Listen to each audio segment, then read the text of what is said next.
Hey everybody, thank you so much for checking out the CreatorOwned Podcast. My name is Brandon Scribner, and today I have Matias Bergara with me, and I couldn't be more excited. Matias is an award-winning comic artist from South America. He's been doing it since 2013. He's worked almost exclusively into the international market for Image Comics, DC Vertigo, and he's freelanced for independent authors like Neil Gaiman.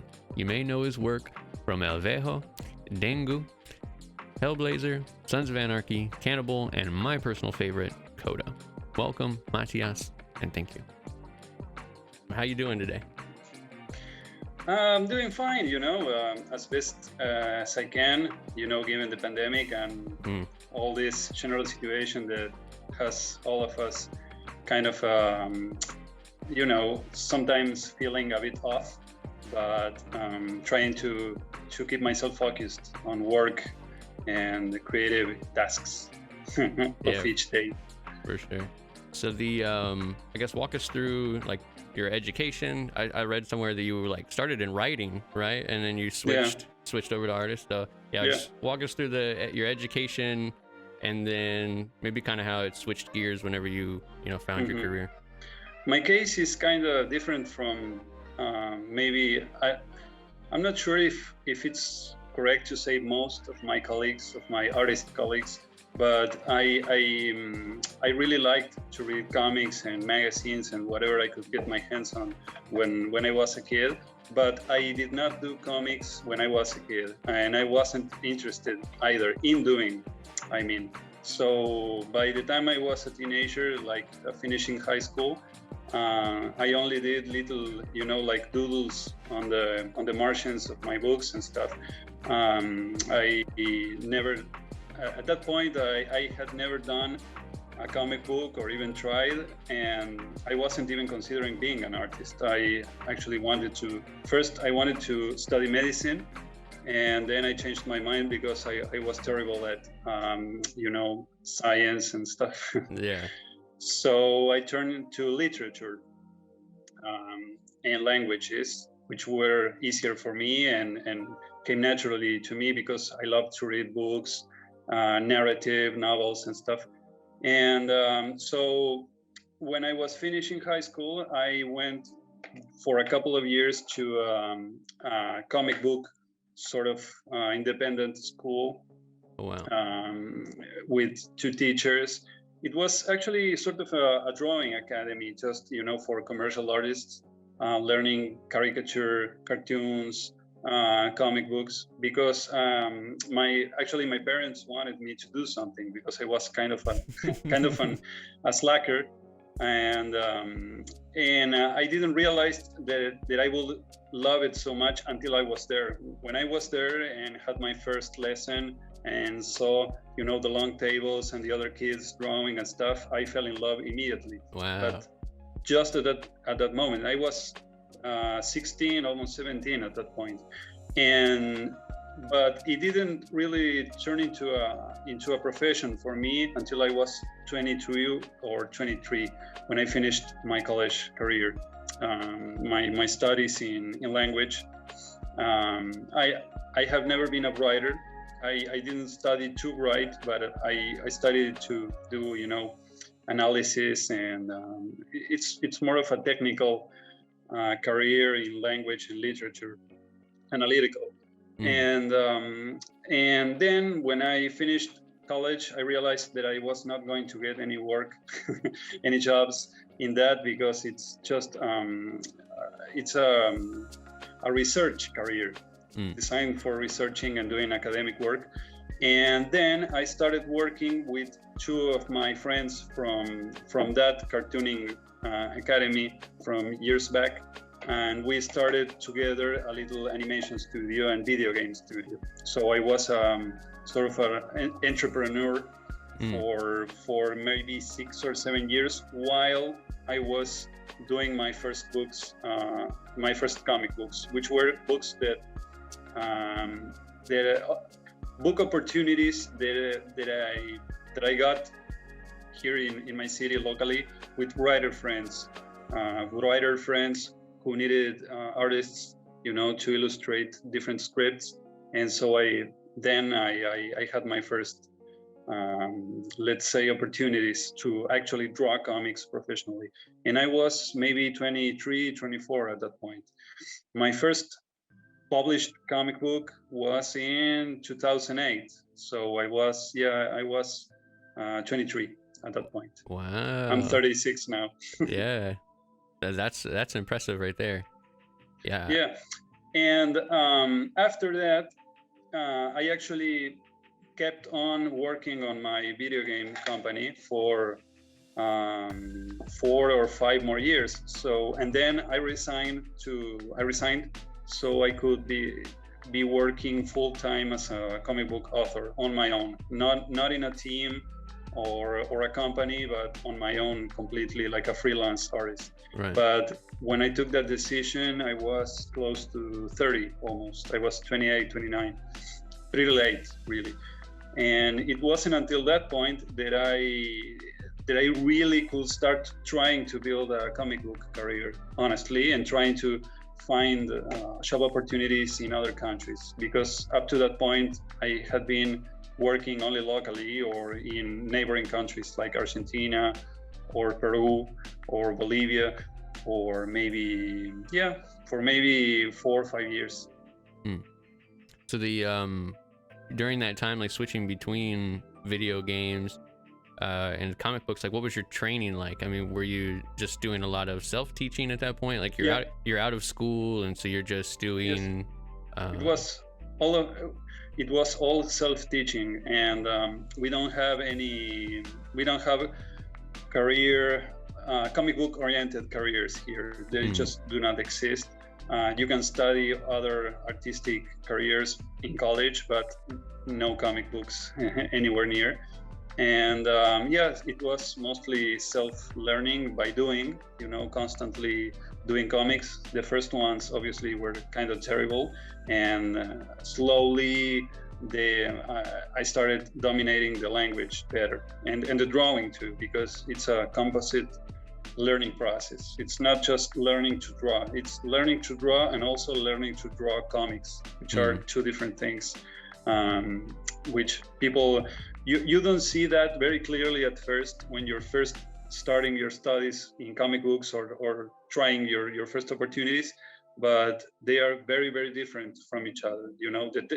The aspects of technical drawing are important, of course, are building blocks for a good illustration or comic book page or whatever, but it's not the key to make good comics. Good comics require good abilities on drawing comics specifically and dominating narrative flux, good sequence,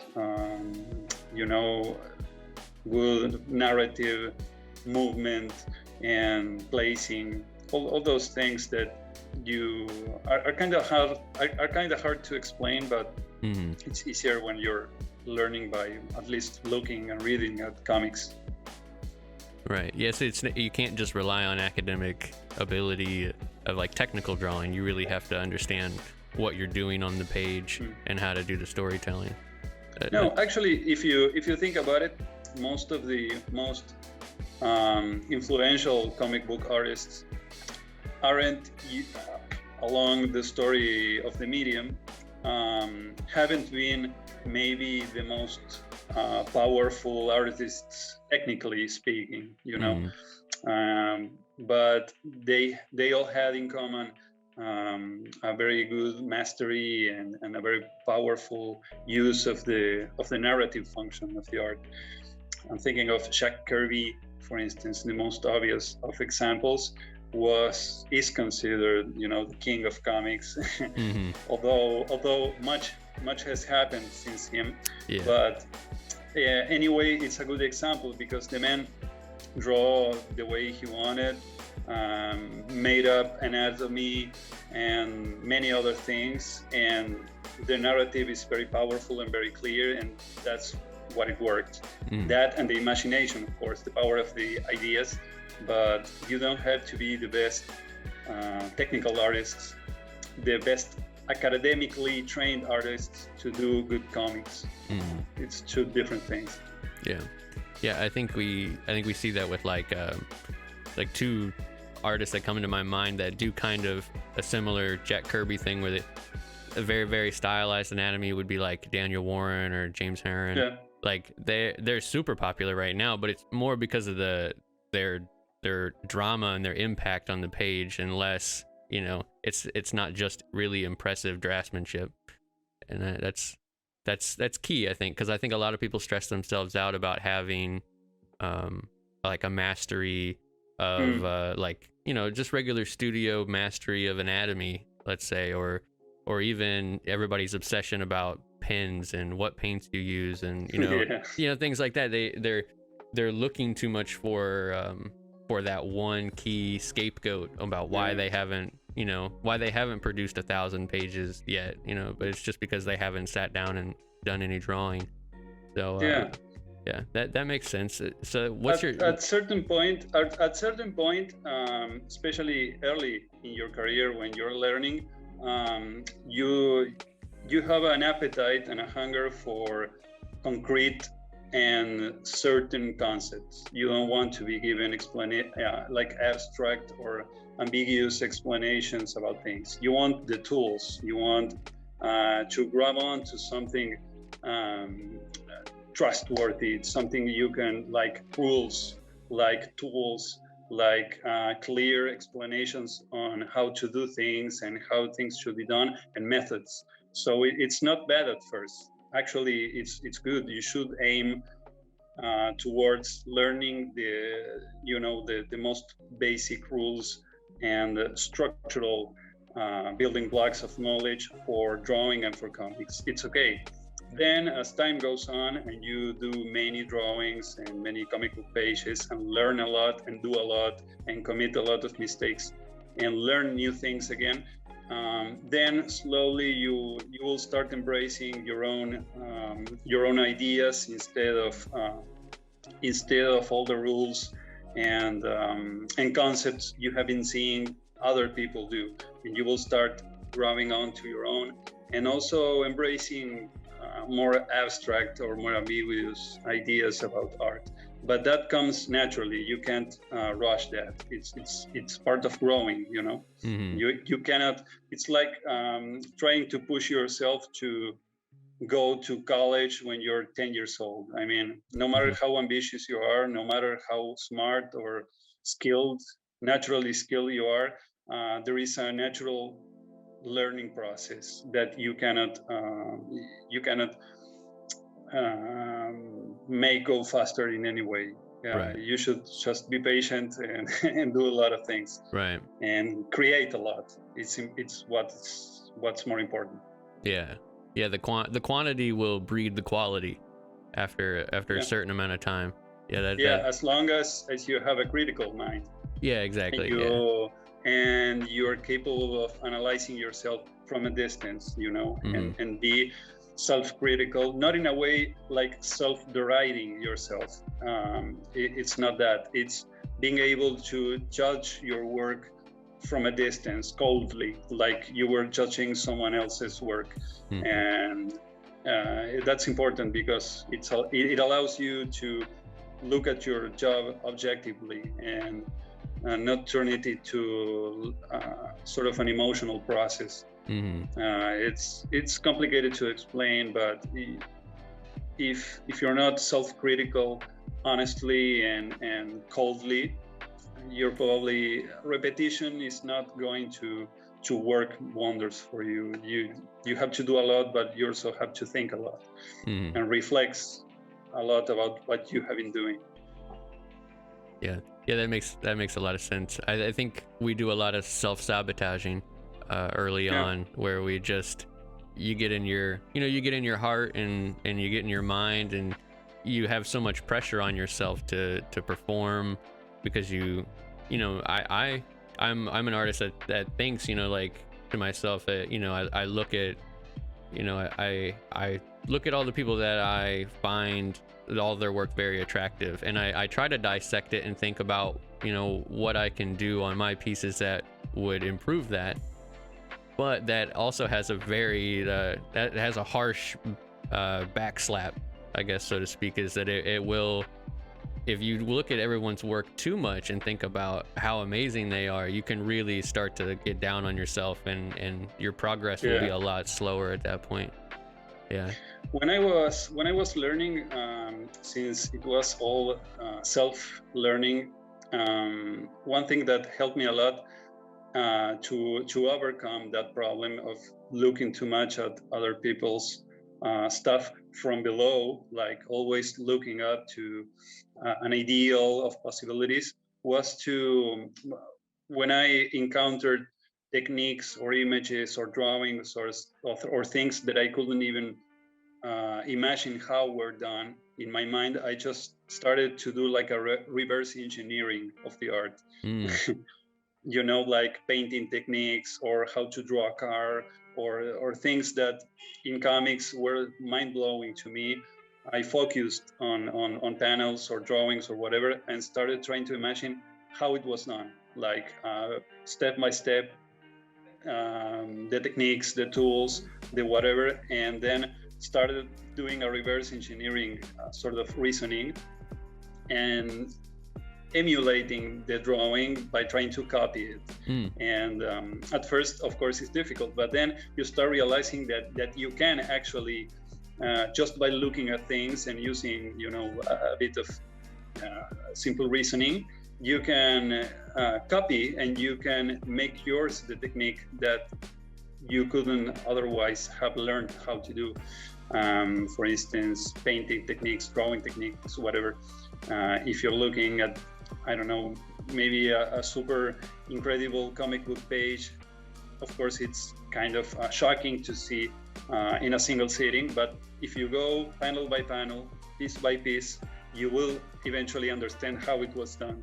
And it's like a film. If you see a film, of course, it's impossible because it's the work of hundreds or dozens of people skilled in different things. So you will always say, it's impossible for me to do this. Yeah, but not if you stop and go piece by piece, part by part, understanding how each one of those parts were done. And then you understand the only difference between a film and what you can do, for instance, in comics, is the amount of money and the amount of people working. But the narrative reasoning and tricks are to be harnessed easily if you're using your mind.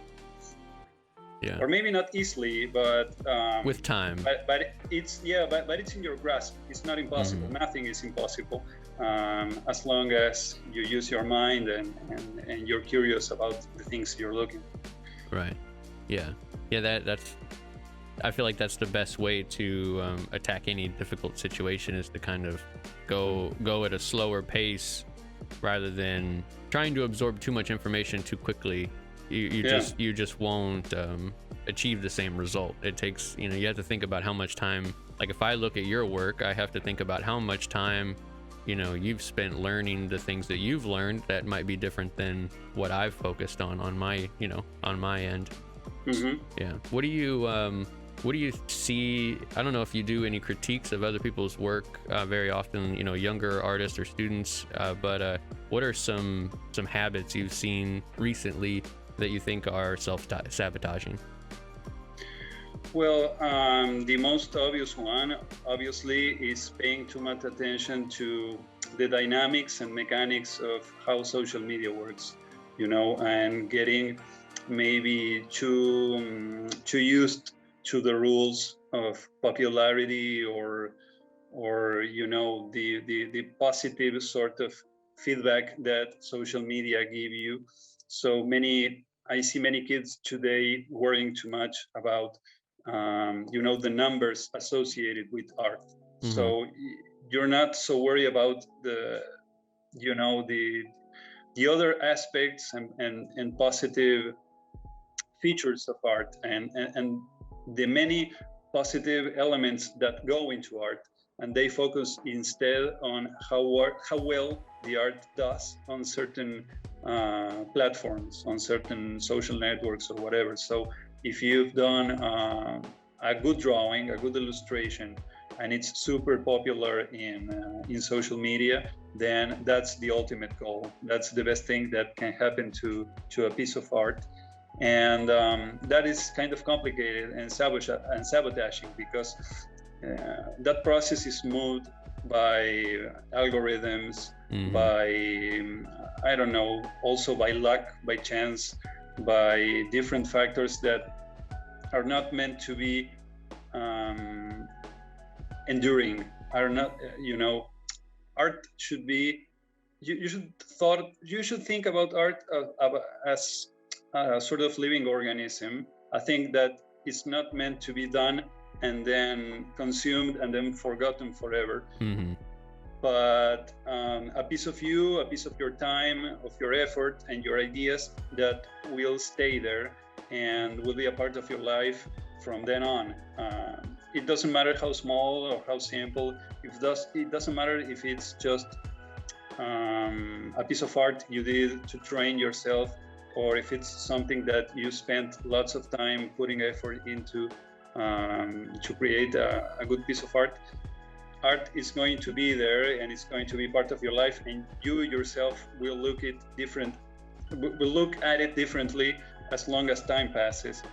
But trying to work only to please social media will turn art into a very, let's say, a very quick passing thing. Like art is only meant to be consumed quickly, to be a new, maybe viral thing for the moment and then be forgotten the next day. Like nothing lasts more than 24 hours or maybe 48 hours. And I sense that is creating a lot of stress, a lot of anxiety, like for quick fixes of popularity or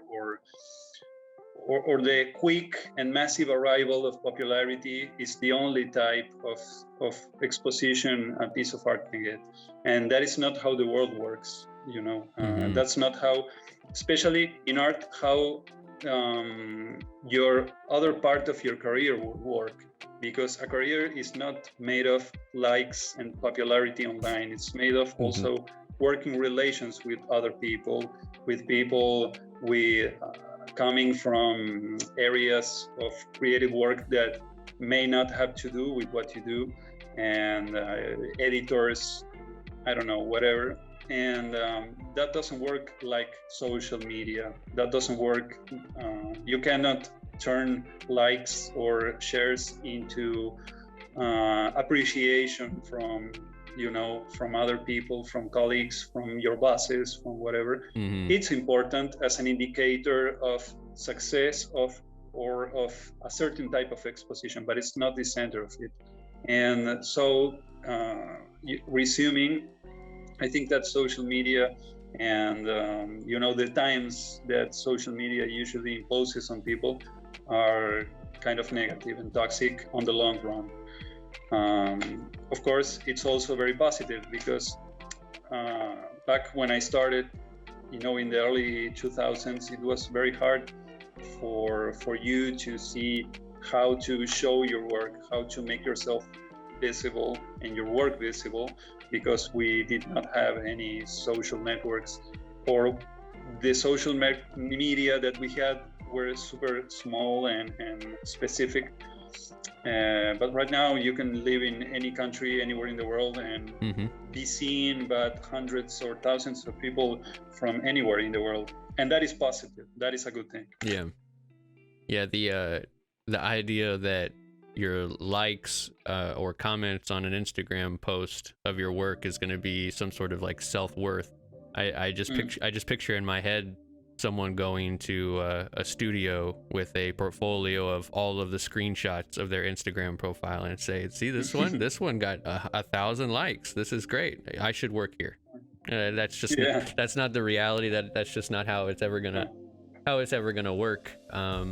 That's actually those were really wise words. Those were it's coming from someone who's I'm coming up in that generation of artists that there's artists who are 10 years younger than I am. I'm 26, and I've seen 16-year-olds who blow up overnight on TikTok because they'll do like some fluid acrylic painting with some nice music, and I don't have any aspirations to be that type of person, but I know other artists who I go to school with who post, they post artwork that they most likely aren't super hyped about, but they post 3 times they do all the regular algorithm things. They post 3 times a day. They share it to their story. They constantly comment on other people's profiles, but they spend so much time on those platforms versus drawing.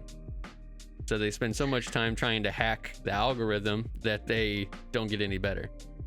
So I think that also it creates a sort of a vicious cycle, in the sense that you're creating to obtain a certain type of feedback, and then when the feedback comes, you only get stimulated to keep doing that same thing, and you think you're advancing and that you're growing because you get more followers each day, or because you can successfully cross yourself to another platform and still be successful or popular. And it goes on and on and on for years, and in the end you end up turning yourself into a machine for the creation of dedicated to the creation of ephemeral pieces of art that are meant to be forgotten very quickly. And this is not my opinion, this is an objective idea, because I've been on social networks for 15 years, and I've watched and tried to learn how this process works. And I've seen very popular artists who were popular in 2007, 2008, 2009, who are nowhere to be found today, who disappeared. And you will have never imagined that was going to happen to them if you were looking at their social media platforms at that time. You will see, oh, this artist or this creative person is the biggest in the world, the most popular, the better, the best, whatever. And then the years passed, the trends changed, more people arrived, much more competition for screen time appeared, and lots of those people disappeared. And most of the people who are very popular today, on viral terms, I mean on social media, will probably not be around 4, 5, 6 years from now. So you have to ask yourself what you want to be besides this sort of machine producing ephemeral pieces of art for quick consumption. Do you see yourself becoming an author in the future? Do you want to be a commercial artist? Do you want to be a traditional, physical painter? Do you want to be a digital artist and contribute to the concept industry, maybe media? I don't know, but you have to give yourself time to make yourself those questions and see yourself in the long run, because this is a long run. This is not a run for the most immediate or the quickest fix of success or whatever. Your life is as an artist, it's a very long and continuous road that will have bumps and hikes and lows. And so in a sense, I think young artists should try to avoid or try to think beyond the shortest distance. You should have to focus your learning, your career, your expectations for yourself, all in a very long and projected sort of line about yourself, which doesn't mean that everything should be taken slowly and too patiently, because it's also maybe you can fall into territory that is too static and too bland and too slow. So a certain urgency is fine. It's okay, especially if you're very young. A certain, let's say, energy to do things and a craving to getting things quickly done. Because I was young too. I had 20 years too, and I remember I wanted many things very, very quickly, and I didn't get them until many years later. But the good thing is that you can actually get them. It's only gonna take a little longer, but they will come to you eventually. Eventually, with a lot of dedication. So I've got some questions just about your work and some questions that I've had just looking at your work, and so maybe we can kind of fill in some gaps here. So I had some questions about your use of light or shadow, however you want to describe it, in a lot of your books, because you use a lot of washes, and Yes. and you paint. You paint with the line, or with the light. You paint with the light very kind of fluidly. And so I'm curious on maybe some exercises that we could have people try out, and how they would learn. Essentially, I look at your finished work, but I find a lot of interest in going on the Felix Comic Art website and looking at your actual painted grayscale pages, because your pages aren't painted traditionally, right? With color, they're digitally colored. Yeah, they're digitally colored, but all the inking and all the drawing is traditional on paper. Right. Yeah. So I love looking at, like, let's say your Hellblazer stuff, because that's the stuff there's a lot of that on Felix's website that people could look at if they wanted to. So you do a lot of grayscale washes. You paint a lot with the light, not so much with a lot of hatching, but you do have some nice broad brush strokes to do some dynamic shadows when the value needs to be really dark. So I guess kind of walk me through the mindset, and then maybe some exercises that people could, do. Well, the best thing you can do to better comprehend the function of light and shadow is, there are many ways, but you should look at things that are not illustrated or comic book in nature, like photography or black and white cinema, because this is people learning how to master the contrast between light and dark, light and shadow, for narrative purposes, not just for aesthetic purposes, but for narrative purposes, like how you light an area, where do you focus the attention of the eye, how do you create texture through the differences between tones, how you create values between what's in the front and what's in the back, how you create depth of the image.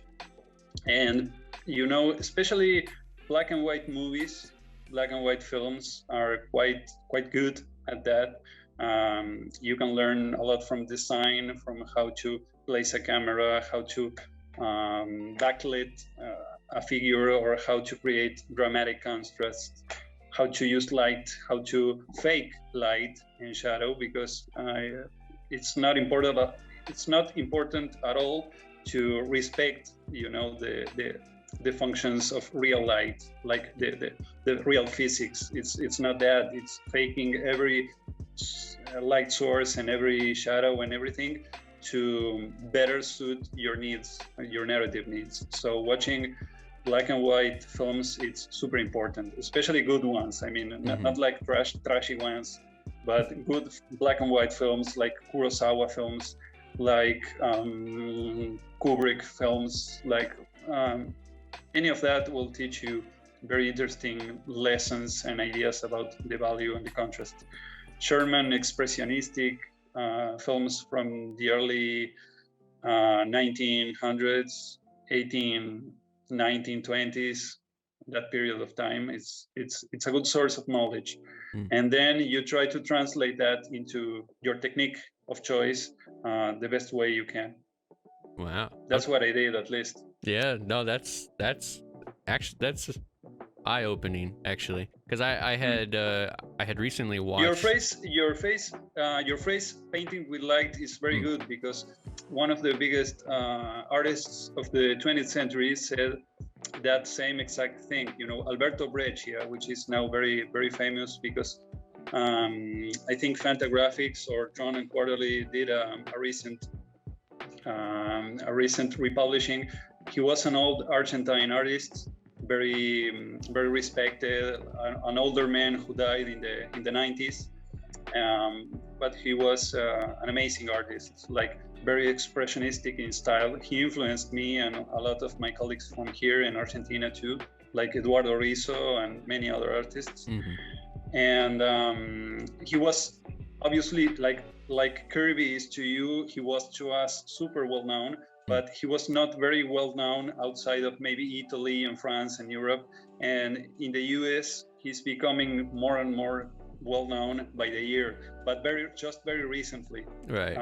Although his most important pieces of work, of comic book work, were from the 60s and 70s and the 50s too.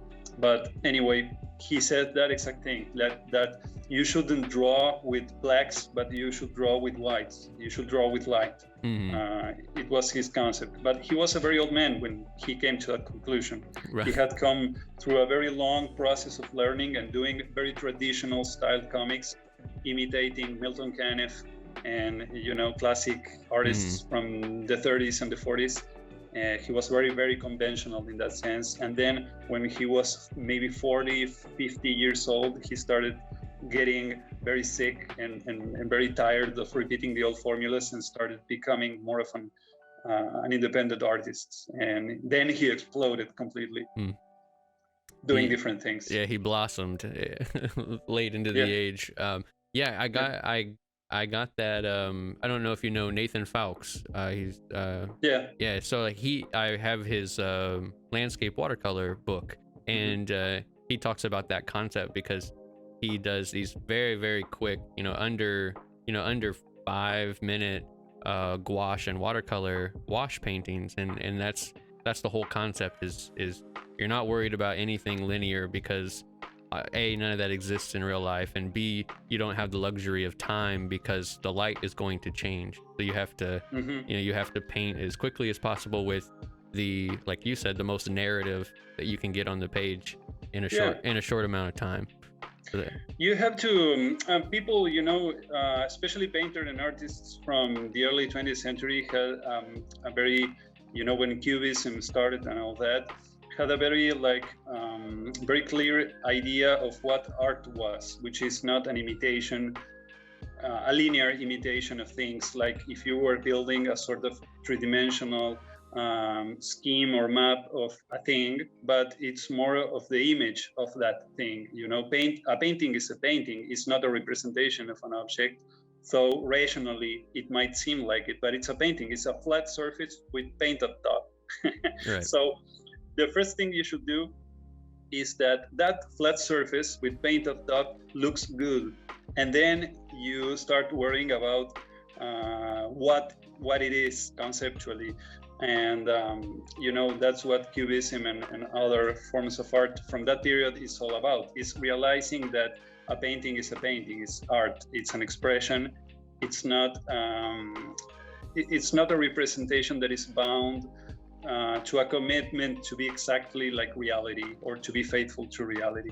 And in that sense, a simple exercise you can do to liberate yourself from the pressures of the line and worrying about the perfection, of the representation of things, is to cover one of your eyes for a little while, so you lose, the perception of depth, of profundity. So at some point you will be looking, to a building or whatever, a structure, and you will see how far it is, flat surfaces, the roof, the windows, whatever. But if you cover one of your eyes, eventually you will see only, shapes. You will see only light shapes, dark shapes, red shapes, white shapes, and they will not longer, it's not going to be a house any longer. It's going to be a lot of flat spaces of color and value in front of your eyes. And that is what a printed image is, and that is what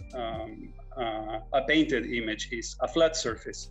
When you're watching a screen, you're watching at a flat surface with things on top. So you shouldn't lose too much time worrying about the exact representation of things, as much as you should worry about how well defined the values are, the expression in how you do it and how you approach to that thing will in a certain way liberate the art from certain constraints in time. It's not easy to do, but it will help you get closer to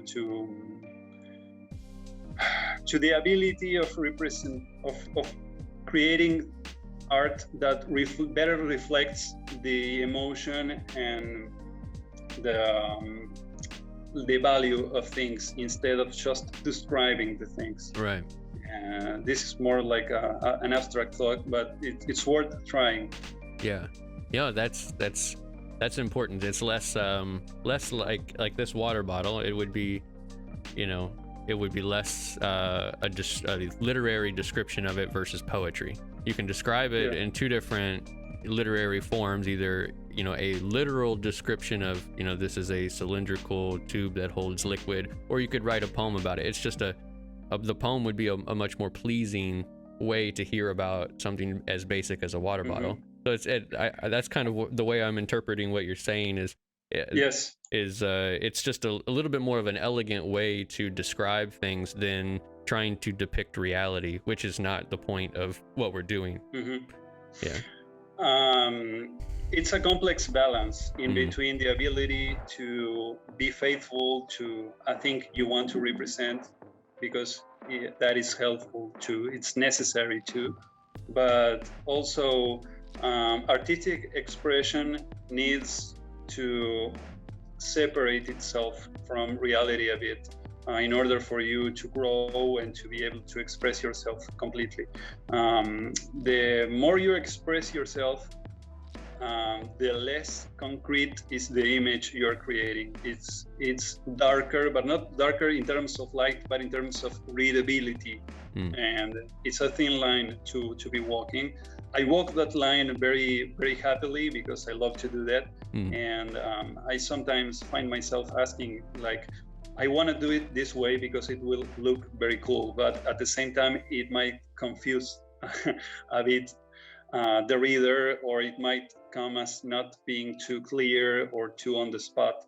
But then again, you also have to challenge your reader a bit. This is something that maybe editors aren't usually too fond of. No, because they do their job, which is to keep readability and clarity to the best possible level, which is super important. I'm not against that.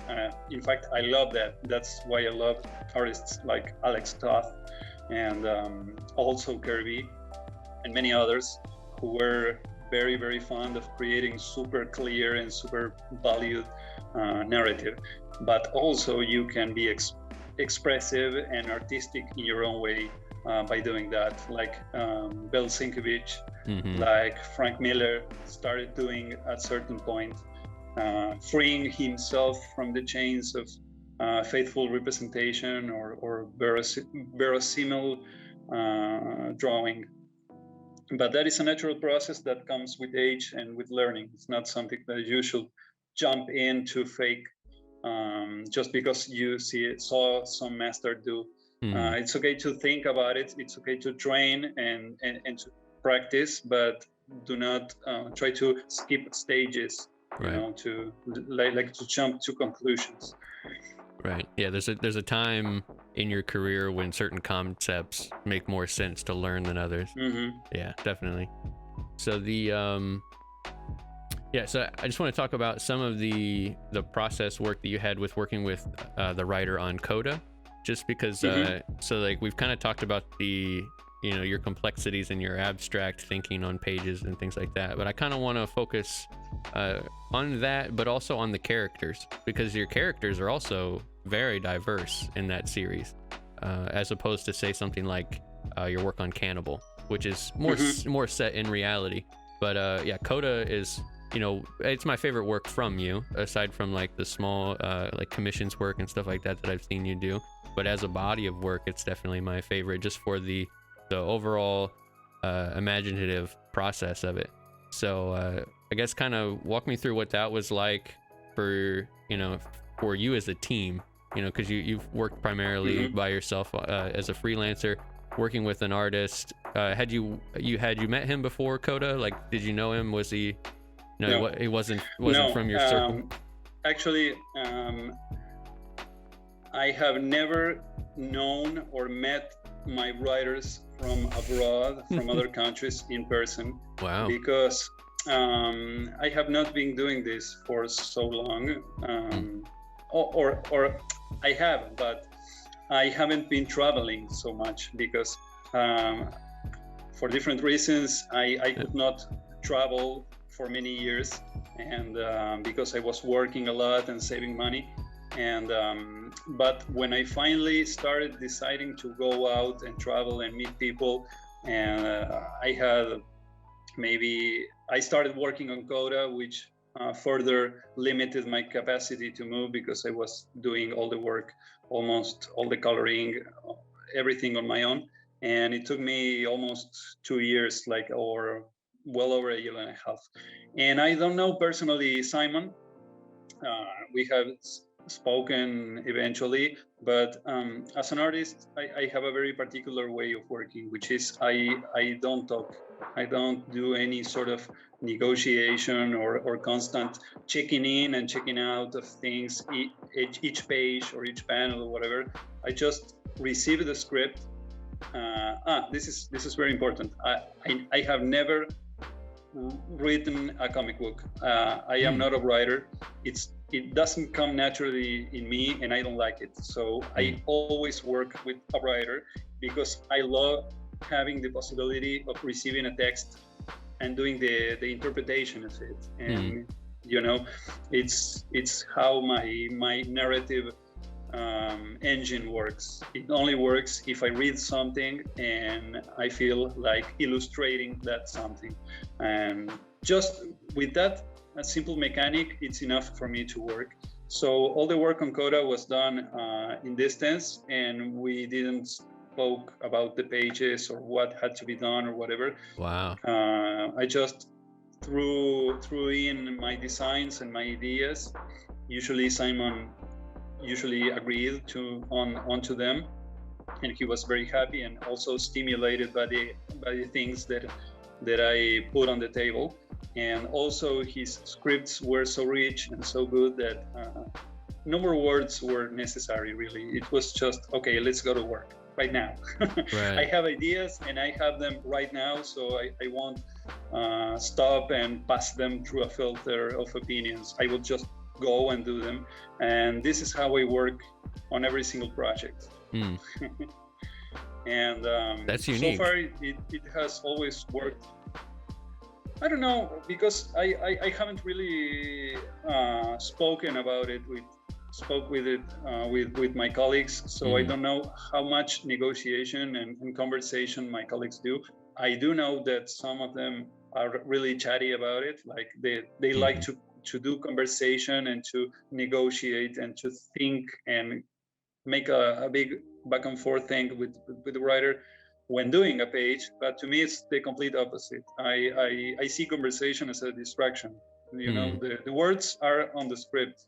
Right. That's fine. That's enough. I understand what the writer wanted, and I understand what the ideas are behind the story. I don't need any more explanations than that. And also my opinions about it are needless. They will be pretty clear when the art is done. Right. Wow. Yeah, I've talked to quite a few artists, and that's definitely a unique workflow. That's a lot of people, and maybe that's the difference in culture as well. I mean, maybe here in America they just kind of hadn't thought about, well, I guess I could just do it my way and let my art speak for itself. I mean, that's essentially what you're doing. You're comfortable with your ability, and you understand what the artist wants, and you aren't doing anything to sabotage their project. You want that to succeed just as much. So there's no reason for you to do anything outlandish that's not within the means of the project. So that's actually that I think would be freeing to people, because I think a lot of people, like the social media thing, maybe people are wanting, that approval from the writer, as like self-validation, and that's actually really interesting. To me, it's the only way to go, and it's not a thing of, it's not that I wanted it to be that way consciously. It's just the way it comes to me naturally. Right. To me, drawing is creating images, and all my explanations on them are kind of like redundant. The image explains itself alone. The story explains itself alone. And I think a good image, because I think in terms of images, the things that I do, I even find hard to define myself as a comic book artist. Like if you ask me what I am, I will like to say I'm an illustrator. I don't even like the word artist, because artist is like it's a bit like, you know, too concentrated on the concept of art. And I like images. I like images more than I like the idea of art. I think my work doing comics or doing illustration or book covers or whatever is to create a good image. That's all. That's all it is. A good image. And in the case of comics, it's good images that must tell a story. But it's always in the end going to be a good image. Colors and drawing are going to be a part of it, of the success or not of that intention on my part. But the center of it, it's images, good images, big images, memorable images. You should think about that before thinking on just the little details of each drawing or each thing you do. Right. Yeah. Every panel, you know, before you get down to the 5th and 6th level details, it should be impactful at first sight. I think I mentor with Ben Harvey, who's a comic book illustrator here, and he constantly tells me that my drawing should kill me at 300 meters. You know, I should be able to see exactly, you know, what's going on the page from across the room, which has been a struggle, because, you know, you're sitting this close to it, so, you know, you really have to separate yourself from the work to get the overall picture. So so we talked about like your influences. We talked about, well, what was a process, which was super new to me. So I do have like some things that I call like the rapid fire questions. These are those, you know, kind of quick questions. They're going to be kind of fun, hopefully, and I'm really interested to see what you say. So my first one is, what's your favorite commission from 2021 so far? My favorite commission was how it turned out. Well, one which is Lady of the Lake, an Arthurian legend, you know, the spirit of the waters that who gives King Arthur his sword Excalibur. And I spent many days working on that one because it's a story that I love, and it evokes many fantastical ideas in me, many images. I just love the legend, and I love the aesthetic. So I spent a good amount of time working on that one, and I love how it turned out. Yeah, that's my favorite. Yeah, that's a great piece. I loved looking at the comment section, because it's so relative to what we were talking about, and everyone was just commenting about the water, like how you did the water, how'd you do the water. And it's funny that they focused so heavily on one thing, but that's a beautiful piece. So it's easier to paint water when you're using watery media. Exactly. Seems like a silly thing, but it's actually true. Yeah, you can let it do its own thing, and it has, you know, a similar feel to it. So all right, so number 2, if you could see a collectible statue of one of your designs, which would it be? Well, from Coda, obviously, and I would like to see a beautiful statue of the Nag, the unicorn, the cannibal unicorn. Because it's an interesting shape that I worked on for many days. It was complicated to come to the final design, and then it was complicated to draw him many times along, because in time you get used to it and you kind of form your mental image of it, but in terms of volume and shape, it's kind of complicated. It's not just a horse. It's more like a combination of a pit bull dog, a horse, an ox, different types of beasts, lots of hair, lots of horns, and an underbite. So it's complicated. It's not a normal animal. Yeah. And I will love to see it, constructed. Actually, I wanted to sculpt it myself so I could look it from different angles that were really hard to draw. But I never did that. I should have done that. Yeah. We'll have to get like Spicer or somebody who does a lot of fan art, in ZBrush of people's work. I'll have to send him a DM and see if I can spark his interest on that. Wouldn't be bad. Yeah, that would be fun. That would be great. So okay, so is there a book out there that you've been dying to do? So like a set of characters you haven't touched yet in your career that you're really hoping to get to? For many years I wanted to do the Shadow, the pulp character from the 20s and 30s. And now it's kind of off my radar, not because I don't like it, but because my mind is really focused on creator-owned. So my favorite book and characters will always be my own, which is a good thing. I mean, it's complicated, but it's also a good thing. It didn't used to be like that before, but now it is. But other from that, yes, I would like to do a short story on the Shadow. I would like to draw Batman. I would like to draw maybe, I don't know, so many things. A Godzilla comic book I would love to do, filled with monsters. Those are my favorite, my favorite licenses to work on. Yeah. Well, I don't know if I can help you out with that one, but but okay, so then this would be kind of interesting because so you've done a lot of like Street Fighter work recently on commissions. I don't know if you're a fan of fighting games. I know you worked in video games, so maybe you've played a few, I am a fan particularly of Street Fighter games.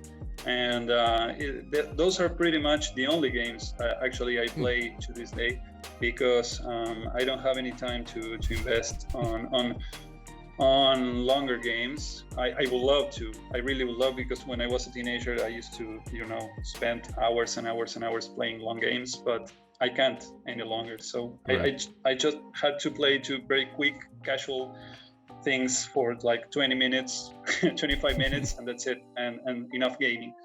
And fighting games are great because of that. It's quick challenge right there. So the question is, what team of characters or specific character desperately needs a video game, and what genre would it be? A team of characters from any resource. Any franchise. I guess we could narrow it down probably to fighting games, because that's the one that you love so much. So who's getting the next Street Fighter crossover? A good crossover with Street Fighter should be, the long awaited crossover between Street Fighter and Mortal Kombat. That would be great. I've been dreaming with that since I was a kid, since I was 8 years old. Right. And me and my friends will discuss what was the best fighting game, Street Fighter 2 or Mortal Kombat 2. And we made all these ridiculous little drawings like Sub-Zero fighting Ryu and all that. So I would like to see that crossover. I hope it doesn't end up being too Mortal Kombat-y, right? too tacky, I mean, in that overloaded aesthetic. But I think that will work fine. I would like to see that. That would make your dreams come true. You could go on playing that game for the next couple decades, and you'd be so satisfied. If it's a good game, yeah, it's got to be well balanced and well designed. If not, it's gonna be forgotten almost instantly, right? Within seconds. Yeah. In my mind, it will. Yeah. So the last, I guess, follow-up question to the rapid fire questions is more of a loaded question. It's not something that's easily answered even by me, but if there's one tried and true new or old tip that you could give everybody as a farewell treat, like if this was a workshop, what kind of tip could they like apply today and just really kind of get started working on some pages? Of course, draw a lot more than what you think about drawing. I mean, spend time thinking about drawing in that time when you're doing a commute or where you're doing your dishes or whatever. Keep on thinking about art because it's mental practice. It will be time on your part in favor of your learning. And of course, draw a lot, and especially when you're learning and doing things, be patient. That's my main piece of advice for everyone. I don't care what you do or what you see yourself doing in the future. If you want quick results, or if you're in for the long run or whatever, or how ambitious your dreams are, in any case, it's the same advice for all, which is be patient. It's not the same as saying do nothing and sit back and let time pass. It's not that. It's do things, but understand time has an important role in all this. And there are certain learnings and processes that cannot be rushed beyond your means. It's okay. It's not bad if it takes a bit longer to you to reach to a certain point. You might be faster on some things, slower on others. You might have false starts when building the blocks of your career. You may have high and lows, but that is not important. Everyone goes through that. Even accomplished artists or very successful artists whom you see every day are going through difficulties at the time. You don't know because they are not telling you. They are not saying it out loud because it's not that important to them probably, but they are going through difficulties. They are going through highs and lows in their careers too, even if they are successful. And there are no guarantees that you won't keep on finding obstacles and problems along the line. There is no end to this journey in learning. So don't worry too much about the passing of time and be patient. Understand that some things take time, especially now that everything is so quick and immediate and everyone is like being pushed by very urgent needs. Remember to separate two different concepts from each other. One is urgency and one is importance. It's not the same thing. Urgency is urgency, which is something that has to be resolved very quickly. And importance is what is important to you and how you can give importance to a piece of work you're doing is not going necessarily to be related to the thing you perceive as the urgent needs of the art you're creating. It's different and it's not always easy to understand from the start, but what you have in your favor if you're young is time. So don't push time towards what time cannot really do for you. Be patient. Be patient, everybody. Yeah. That's awesome. Take my case for instance. When I was 20, I dreamed for things for myself that I wanted to have, and I said, well, I'm sure that when I'm 25 or 26, I'll be in this place and I'll have these landmarks on my career. And it didn't happen like that. It was more like 30, 31, maybe some 5-6 years later than I thought. But the important thing is not that they were 5 years of difference, but what's important is that I got to where I wanted to be. I obtained, recognized work. I was respected by colleagues. I bought my own house and many other things that were important to me.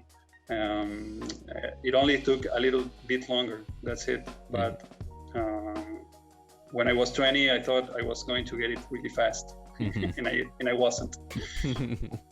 Yeah, the expectations of life got in the way, I guess. That's how it. Yeah, but life in the end ends up being much more interesting than the plans you had laid on top of it. I mean, this again feels too much like patronizing. It's like spoiling the fun.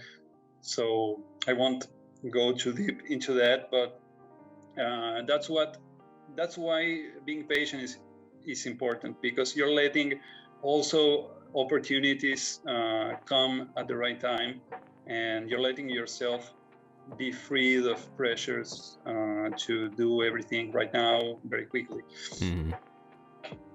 Yeah, and those interests are often sometimes shallow. Like you want the money, you want the notoriety, and it might not be for the right reasons at that time. But as you get older, a lot of the clarity comes with age, I guess. But everyone has a different goal, or a different stimulus that keeps you going and keeps you interested in what you're doing, and it's usually not the same thing throughout your life, and that's not a bad thing. It's a good thing. It's a good thing that what stimulates you to create art is not the same thing when you were 16 or 20 or 25 or 30 or 35 or 40. You will change as a person, so it's okay for the elements that motivate your career be changing too. That's awesome. Well, thank you so much, Matias. Thank you too. Do you want to let everybody know where they can find you, or anything? Just my social media accounts are just my name, so they can find me there. That's where I post my work and the little drawings that I do every day.